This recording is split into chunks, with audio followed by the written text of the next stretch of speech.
راځئ چې مزیدار چکن ګریوي جوړه کړو. داسې زبردست او داسې اسانه ریسپي ده. زه اکثر کور کې یا څوک رام شي نو دغه جوړم، ولې چې اسانه ده که نه.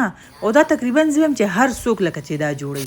بس یو غټ پیاز په نارمل غوړو کې سور کړئ او هغې کې بیا واچوئ د چرګ غوښه. ما له خو پیاز لږ زیات جوړ وله، خو تاسو لږ کم سور کړئ چې پیله نه درته وایم ځکه چې اوس به وتښتي کمنټ ته. او ورسره چې دلته دا 2-3 منټه سور شو بیا مې پکې مالګه واچوله او مالګې سره مې لږ شانتې پکې دغه واچوله، زیره واچوله او نیمه چمچ مې ورسره کورکمان واچوله. دې کورکمان کې چې کله زه دا چرګوړی سور کړم نو لږ مطمئنه شم دا فارمي داسې کلیجیم ده. بیا مې پکې 3 ټماټر او د اوږې پیسټ واچوله. بس اوس به ورسره دا ښه سور کړو. دلته داسې خسته خوشبو پرېږدي که نه چې کله دا چرګ سره کېږي. او یو چمچ به پکې سور مرچکۍ واچوئ. ما خو پکې یو نه یو نیم ور واچولو، ولې چې ما چې لږ سپایسي او ښه تریخ جوړ شي. او نیمه چمچ مې پکې د کټوۍ مساله واچولو، ولې چې ما پکې کورکمان هم اچولی و نو ځکه مسالو دونه ضرورت نشته.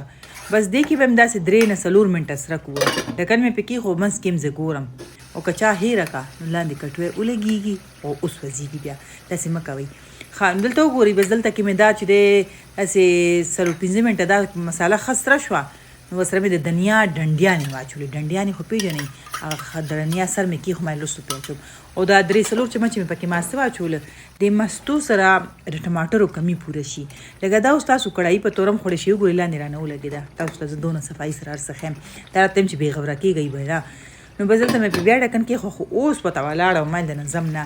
داسې 1 منټ 2 منټه پخه شو بیا مې پکې نیمه پیاله اوبه واچوله. تاسو پکې یو پیاله هم اچولی شئ، ولې چې هر انسان په خپل کور باندې ډېر ښه پوهېږي.